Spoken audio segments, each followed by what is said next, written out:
Sénégal, mon beau pays. Sénégal, ma belle pays. Sénégal, ma belle patrie. Sénégal, ma belle patrie. Quelle école pour nos enfants? Quelle école pour nos enfants? C'est la question que se posent des millions de parents confrontés à un choix fondamental qui dessinera l'avenir de leur progéniture. Alors que l'école de la République est censée garantir l'égalité des chances, les parcours éducatifs se diversifient et les attentes des familles deviennent de plus en plus spécifiques au Sénégal. Nous sommes allés au-delà des débats théoriques pour explorer sur le terrain 4 réalités éducatives bien distinctes, de l'école publique à l'établissement privé, en passant par des institutions avec une forte identité, qu'elles soient catholiques ou islamiques.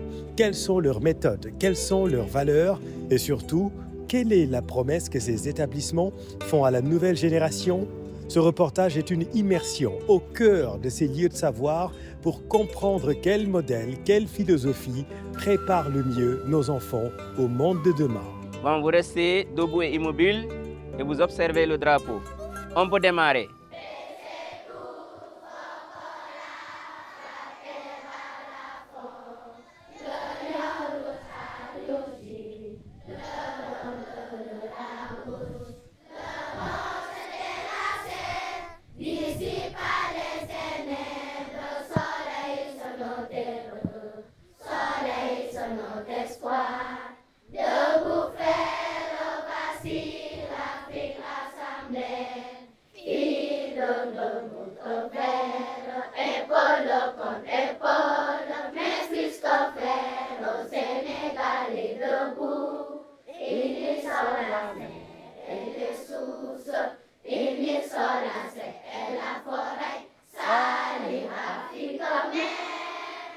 Merci beaucoup. Nous commençons cette immersion ici à l'école Terme Sud de Ouakam, une école qui existe depuis 1949. C'est une école publique et c'est la directrice en personne qui nous accueille. Madame Diop, bonjour. Bonjour Monsieur Diop, bienvenue à l'école élémentaire Terme Sud. Et c'est un plaisir. Je disais que l'école existe depuis 1949, Effectivement. bien avant les indépendances. Et pourtant, quand on regarde le cadre, l'école est bien entretenue.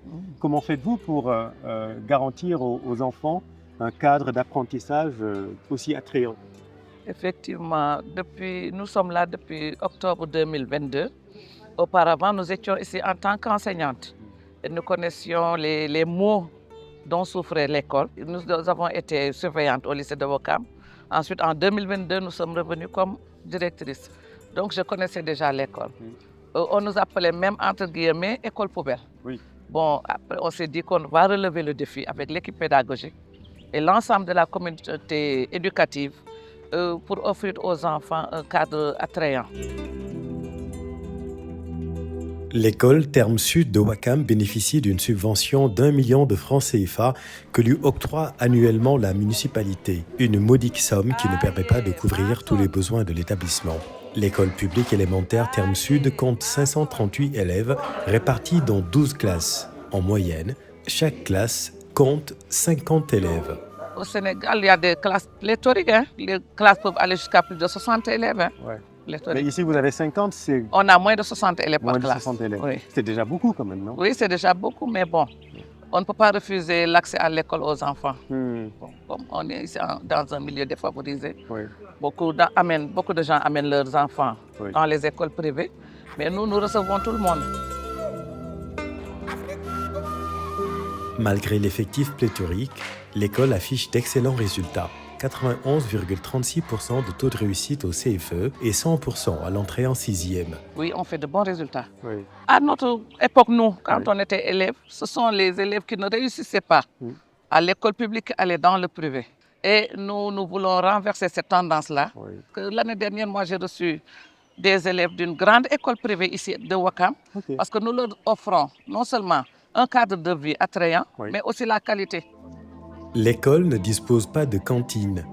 Certains élèves qui habitent loin reviennent à l'école les mardis et jeudis sans manger. D'autres restent à l'école, le ventre vide. Beaucoup d'élèves, les mardis et les jeudis, ne rentrent pas chez eux.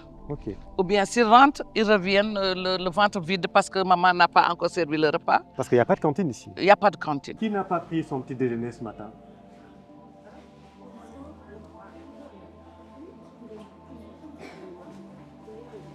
Vous n'avez pas pris de petit déjeuner? À cette question, la moitié de la classe est concernée. Plusieurs élèves viennent à l'école le ventre vide. On a mal, ça nous fait mal de les voir sans manger, mais on n'a pas les moyens de les nourrir, Oui. de les nourrir tous. Les mardis et les jeudis. Les mardis et les jeudis Et, après-midi. et ils doivent retourner en classe le À vendredi? 15 heures. Donc, les deux grandes périodes de la préhistoire, c'est le néolithique et le paléolithique. Donc, aujourd'hui, on va seulement voir les caractéristiques du paléolithique. Dans cette classe de CM1, Les outils ce matin, utilisés, M. Faye enseigne la préhistoire l'habitat, aux enfants. l'habillement.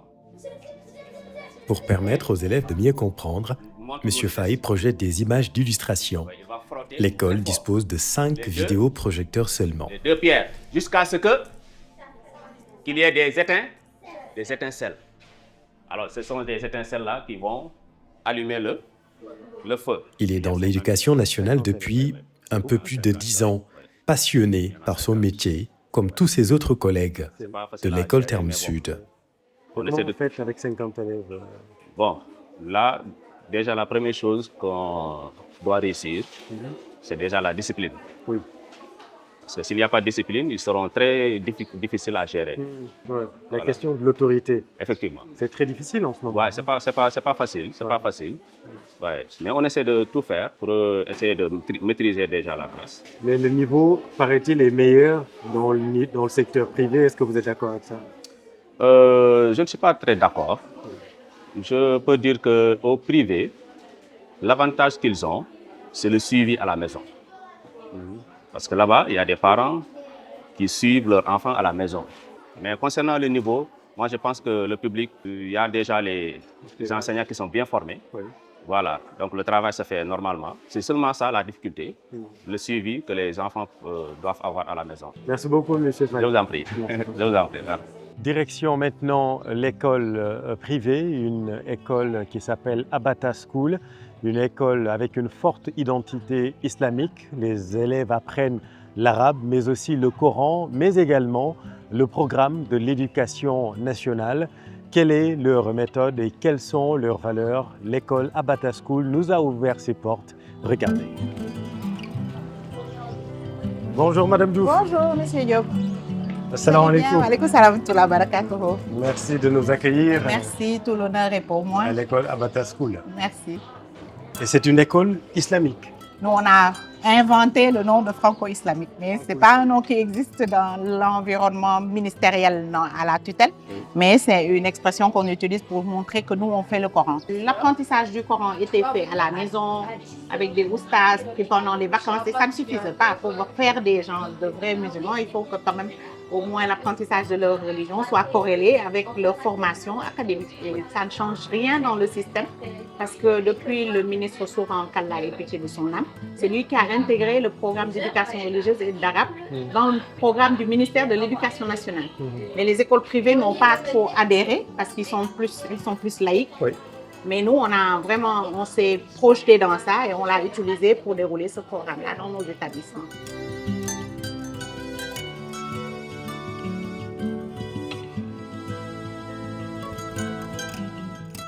Alors, je vous présente M. Diop. Il est venu vous dire bonjour. M. Sow est l'enseignant de la classe de CM2.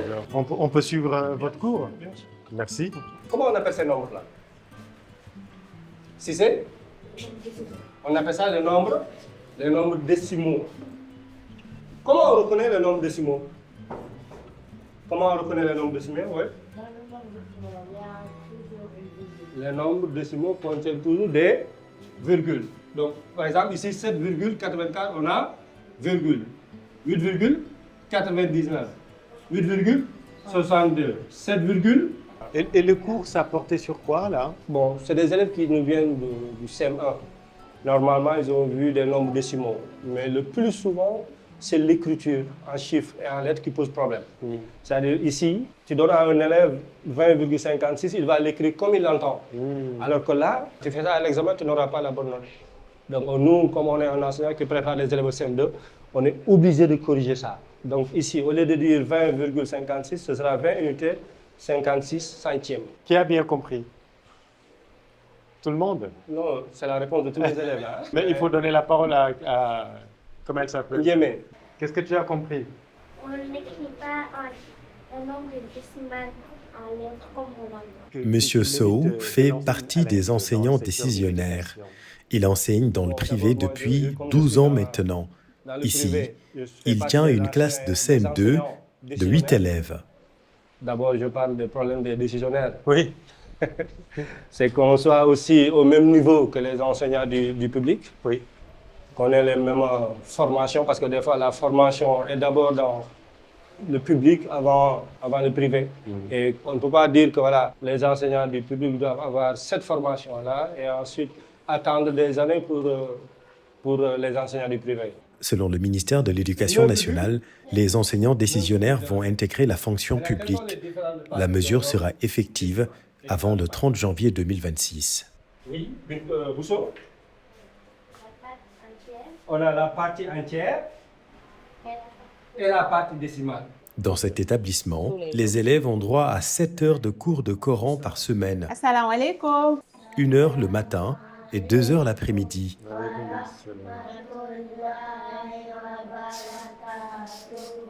أعوذ بالله من الشيطان الرجيم بسم الله الرحمن الرحيم اقرأ باسم ربك الذي خلق خلق الإنسان من علق اقرأ وربك الأكرم الذي علم بالقلم علم الإنسان ما لم يعلم كلا إن الإنسان ليطغى أو رآه استعلى إن إلى ربك الرجع أرأيت الذي ينهى عبدا إذا سوى أرأيت إن كان على الهدى أو أمر بالتقوى أرأيت إن كذب وتولى ألم يعلم بأن الله يرى كلا لئن لم ينته لنفعا بالناصية ناصية كاذبة قاتلة فليدع نادية سندع الزبانية كلا لا تطعه واسجد واقترب.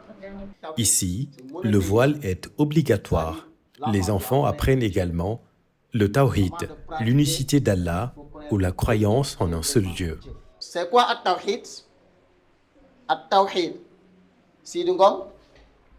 التوحيد هو إفراد العبودية وإقرارها لله وحده. Très bien. At-tawhid wa ifradu al-ubudiyya wa iqraruha lillahi wahda.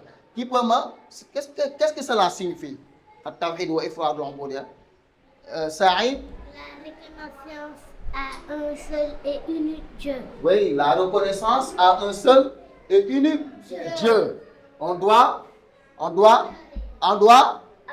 On doit adorer Dieu. Est-ce qu'on doit adorer le prophète? Non. Qu'est-ce qu'on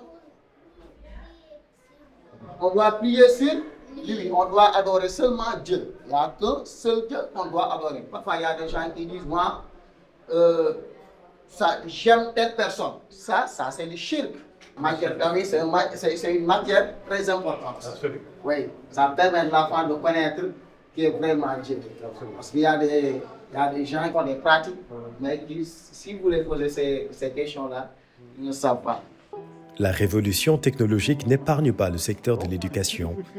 L'utilisation du téléphone est interdite en milieu scolaire. Actuellement, l'intelligence artificielle est le sujet incontournable dans les milieux scolaires. Ces collégiens connaissent presque tous les outils IA, mais tous jurent de ne pas les utiliser. Vous connaissez l'intelligence artificielle? Oui. C'est quoi? ChatGPT. ChatGPT? Il y a des discours. Oui. Il y a my Il paraît qu'il y a des élèves qui l'utilisent pour tricher. Vous ne le faites pas, vous ne le faites jamais? Moi, je l'utilise pas. Nous quittons Abatassa School pour rallier l'école élémentaire SOS Village d'enfants. Vous allez bien? Merci de nous accueillir. Bienvenue à vous. Je vois qu'il y a un comité d'accueil. Oui, il y a un comité. Vous avez devant vous nos élèves. Bonjour les enfants. Donc, bienvenue à vous. Merci beaucoup. Vous êtes à l'école SOS, élémentaire SOS de Dakar. D'accord, on peut aller visiter ça. Bien sûr, soyez les bienvenus. Allez les enfants, venez avec nous. Allez. L'établissement accueille les enfants du village de Dakar, ainsi que ceux des communautés environnantes. Construit en 2013, l'école élémentaire est une initiative de SOS Village pour offrir une éducation de qualité, parfois avec des bourses pour les frais de scolarité aux enfants vulnérables. Plusieurs familles bénéficient d'une exonération partielle, voire totale dans les cas des familles les plus vulnérables. Nous avons des enfants qu'on appelle les exonérés. D'accord. Alors nous avons deux types d'exonération. Oui. C'est-à-dire les enfants qui sont pris de façon partielle. C'est-à-dire que le parent paie la moitié et SOS prend en charge l'autre moitié. D'accord. Mais nous avons aussi des enfants vraiment issus de familles vulnérables et qu'on appelle les exonérations totales. C'est-à-dire que pour eux, SOS paie toute la scolarité et ça va de la maternelle jusqu'au CM2. D'accord. Nous le prenons entièrement en charge. Et c'est à peu près combien d'enfants que vous prenez totalement en Actuellement, charge? nous sommes dans la quarantaine, mais là, je voudrais que ce soit 30% des enfants présents dans l'école D'accord. de ce groupe cible. Ouais. C'est très difficile parce que le type d'enfants que nous avons ne permet pas vraiment de pouvoir gérer toutes nos dépenses. Ouais. L'école rencontre beaucoup de difficultés, mais nous avons une équipe engagée quand même, qui comprend les enjeux et qui essaie de donner le meilleur d'eux-mêmes. Maintenant, aujourd'hui, le besoin serait vraiment que l'État nous accompagne en nous octroyant des enseignants du public. Dans l'école de Dakar, nous avons seulement des enseignants qui sont recrutés par ce village d'enfants. Alors, nos revenus aujourd'hui, vraiment, ne nous permettent pas de prendre en charge la masse salariale de tout ce personnel que nous avons. SOS Village joue pleinement son rôle dans la lutte contre les inégalités sociales. L'inclusivité, une dimension prise en compte à SOS Village. Plusieurs enfants à mobilité réduite suivent le programme scolaire normalement, à l'instar de leurs camarades valides. Aujourd'hui, il y a beaucoup d'écoles spécialisées, mais nous estimons aussi que ces enfants doivent pouvoir évoluer dans une école où les élèves, on peut dire entre guillemets, n'ont aucun besoin spécifique et pouvoir évoluer tranquillement et prendre attache avec les bonnes habitudes des autres. C'est par rapport à ça que vous pouvez voir que nous avons des enfants à mobilité réduite. Nous avons aussi des autistes, nous avons aussi des enfants qui ont des problèmes de langage. Mais tout ce beau monde, à un moment, vous n'arrivez plus à les identifier dans le groupe parce qu'ils sont arrivés à se mouvoir avec tous les autres élèves et à évoluer et vraiment à entrer dans le système et à réussir autant que tout le monde et à se sentir aussi, entre guillemets, normaux. À ce village d'enfants, au-delà de ce que nous offrons aussi, nous avons un enseignement de qualité. Les enfants sont dans un endroit sécur et que nous prenons en charge les besoins de tout un chacun qui entre ici. Et en termes de taux de réussite Bon, quand même en termes de résultats, quand même, nous arrivons à faire de très bons résultats parce que nous sommes dans les 99 à 100% aux examens. Et nous participons aussi à beaucoup de concours. Et même l'année passée, il y a une dame de la TFM, Assoumane Tchoub, qui a fait une émission sur l'art. Et nous avons eu à décrocher le premier et le troisième prix. Formidable. Hormis cela aussi, nous participons. Nous avons aussi beaucoup de coupes à l'UASU, au Gusto. Nous arrivons vraiment à sortir du lot. Et chaque année aussi, nous avons nos élèves qui nous représentent au niveau de l'IF des Almadies avec les meilleures écoles de la circonscription des Almadies. Cette année aussi, avec l'INAC, nous avons été parmi nous avions eu 2 élèves parmi les 50 000 élèves de l'IF des Almadies qui tournent autour de 600 enfants. Et à part de là-bas, 2 de nos élèves ont été orientés à l'INAC. Et même, pas seulement pour SOS Village d'enfants de Dakar, mais à Louga, cette année, nous avons eu la meilleure élève du Sénégal.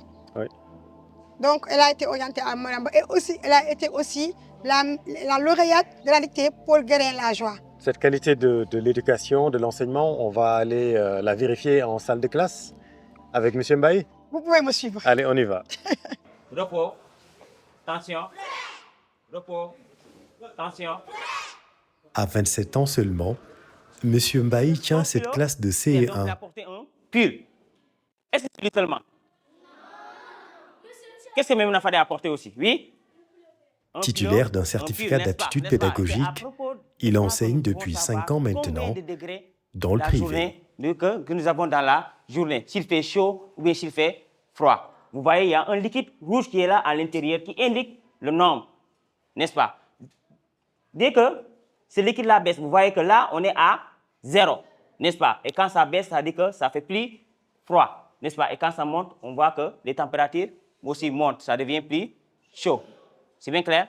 Donc, voici l'instrument aussi qui nous permet, en dehors de la météo, à la maison, de pouvoir savoir quel temps il fait et la température que nous aurons à la maison. Vous avez toujours voulu être enseignant? C'est ce que vous avez voulu faire depuis que vous étiez petit? Bon, c'était ma deuxième option. D'accord. Voilà. Au début, je voulais être ingénieur, D'accord. mais avec les aléas de la vie, Oui. bon, on ne pouvait pas s'offrir parfois certaines opportunités, cause pour laquelle je me suis viré vers l'enseignement. Parce que c'est pas facile. Là, vous gérez une classe de quoi? De 42 De 42. élèves? 42 élèves. Nous, ici, à l'école, nous essayons de faire le maximum possible pour apporter tout ce que nous devons donner aux enfants. D'accord. Donc, le suivi, s'il n'est pas fait à la maison, bon, ça pose un peu de problème. Ok. Donc, il faudra qu'il y ait une collaboration entre parents et enseignants. Une fois que le travail est fait à l'école, qu'ils suivent les enfants à la maison. En tout cas, merci de nous avoir accueillis dans votre classe. Ok, merci à vous. C'était très passionnant et très vivant. Ok, merci à vous. Félicitations. Ok. Merci les enfants. Vous n'avez pas une chanson pour dire au revoir? Si. C'est un M, un R, c'est un C avec un I. Rassemblez toutes ces lettres et vous trouverez merci. C'est un B, un R, un A, c'est un V avec un O. Rassemblez toutes ces lettres et vous trouverez bravo. C'est un S, un I, un P, c'est un E avec un R. Rassemblez toutes ces lettres et vous trouverez super. Merci, bravo, super. À titre personnel, j'ai senti votre passion pour l'éducation. Ah oui, je ne connais que ça. C'est vrai? Parce que même tout à l'heure, quand le maître était en train de faire son cours, vous aurez pu remarquer que j'avais des frissons. Oui. Et j'ai fait 20 ans de craie en main. C'est une passion, c'est une vie. C'est fort ce que vous dites. Parce que je le pense fondamentalement. Merci beaucoup et bravo. Bonne continuation.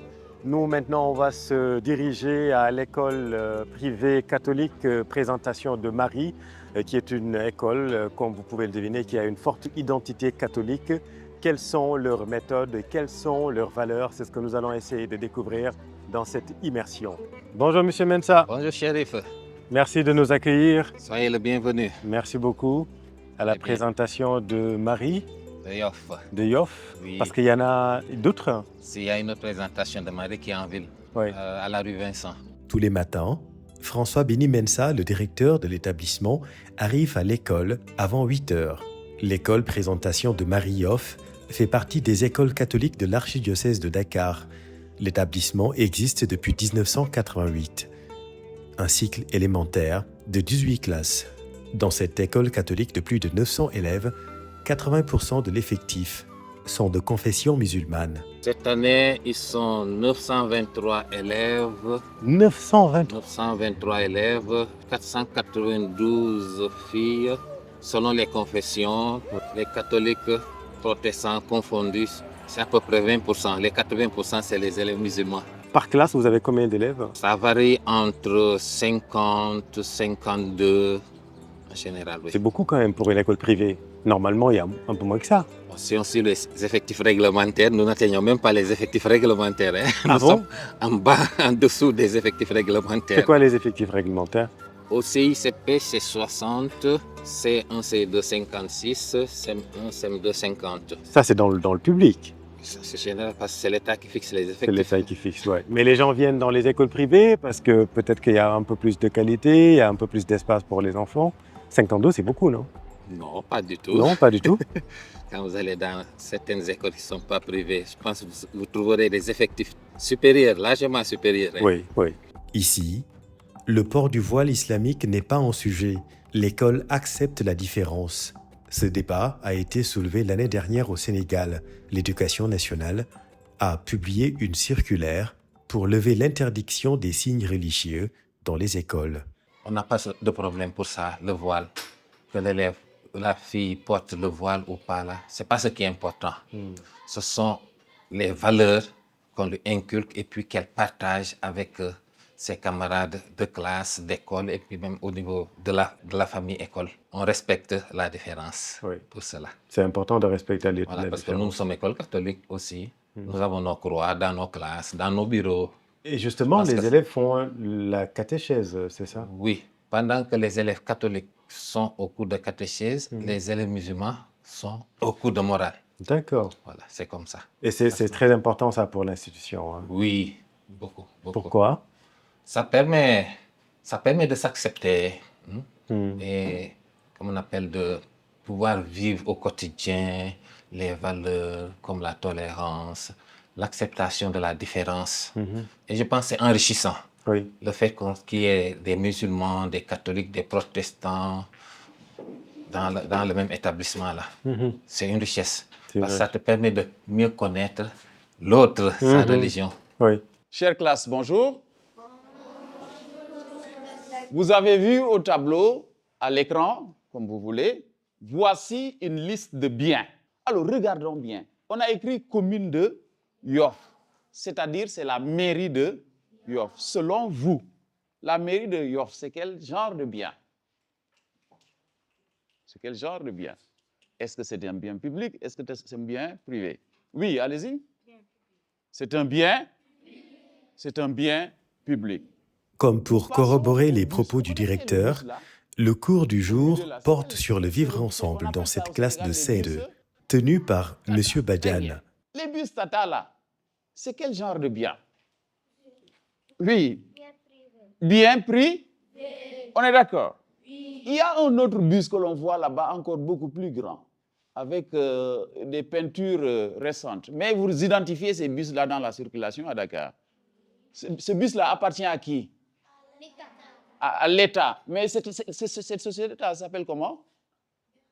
Cette société-là s'appelle comment? Non, ce n'est pas le BRT, c'est plutôt DEM. On appelle ça Dakar.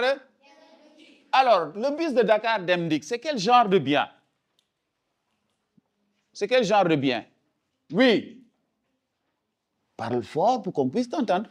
Un bien public, n'est-ce pas? Cette voiture que vous voyez, on peut considérer cette voiture comme quoi? Quel genre de bien? Oui.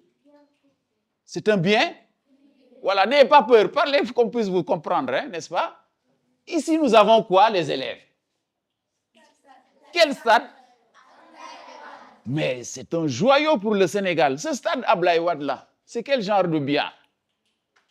Hein? Oui, Sali? C'est un bien? Il y a quelqu'un qui est là, avec sa maison. Ce quelqu'un-là, c'est qui? Et ça? La maison de Sadio Mané, c'est quel genre de bien? Oui, Asta. C'est un bien?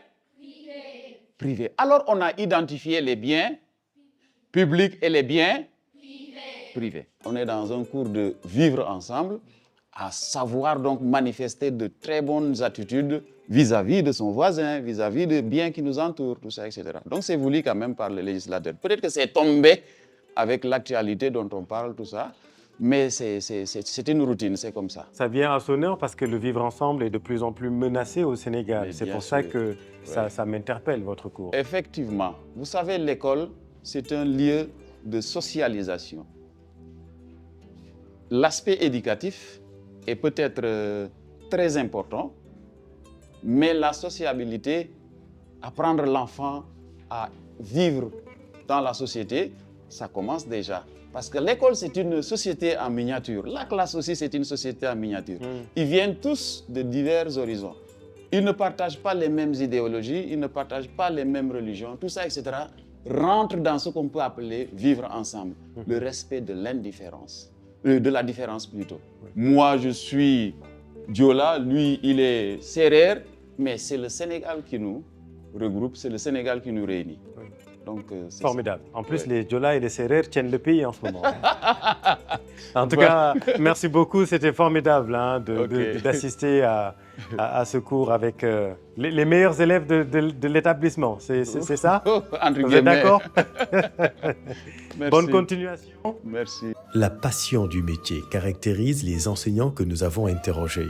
De l'école Terme Sud de Ouakam, en passant par SOS Village d'enfants, à Batassa School jusqu'à la présentation de Marie, les soldats de la craie se distinguent par leur générosité dans la transmission du savoir aux élèves. Voilà, notre reportage s'arrête ici. J'espère que cette immersion vous a permis de mieux comprendre les enjeux de l'école, de susciter des vocations chez certains, pourquoi pas, mais surtout d'être plus indulgent avec les acteurs de l'éducation au Sénégal. À bientôt sur Evenprod.